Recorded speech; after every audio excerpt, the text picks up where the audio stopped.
Hello मंडळी, 11 वाजल्यात आणि माझी आज मॉर्निंग झाली 11 वाजता.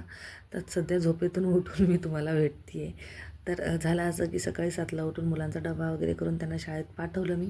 नंतर झोपी गेले आणि बघताय किती पसारा पडला, आता हा सगळा आवरायचा आहे.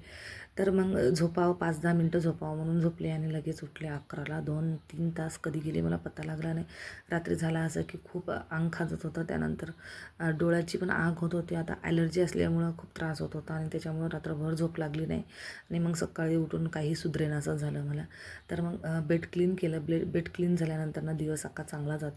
त्यानंतर म्हटलं चला थोडंसं किचनमधलं पण करून घ्यावं. तर आता ज्या मेहनत करून मी जे मेहनत करून स्वतःचं तब्येत बिघडून जे दळून आणलं त्याला पण डब्यात भरून ठेवून देते.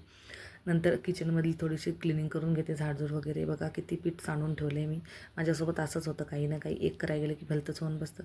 त्यानंतर म्हणलं थोडंसं फ्रेश व्हावं स्वतः. आपण आंघोळ वगैरे केली, थोडासा स्किन केअर केली, जो की मी डेली करते थोडाफार, जास्त काही करत नाही. मला जास्त फार मेकअप वगैरे लावायला आवडत नाही. स्किन केअर केला, लगेच आले किचनमध्ये चहा ठेवला आणि जरासं म्हणलं आता बाहेरचं पण बघावं कसं आहे काय नाही वातावरण. तर वातावरण बराच चांगला दिसत होता. तर एक्स्ट्राचे कपडे होते ते पण धुवायचे, ते भिजवून ठेवले मी. लगेच मग चहा केला आणि जेवायची काही इच्छा नव्हती म्हणून आज चहा आणि टोस्टच खायचा विचार केला होता. तर चहा आणि टोस्ट खाल्ला. इथं लगेच मग गोळ्या घ्यायच्या होत्या मला. आता ॲलर्जीच्या गोळ्या घेणे आवश्यक आहे, कारण की अजून तब्येत बिघडेल. त्यासाठी इथं 2 गोळ्या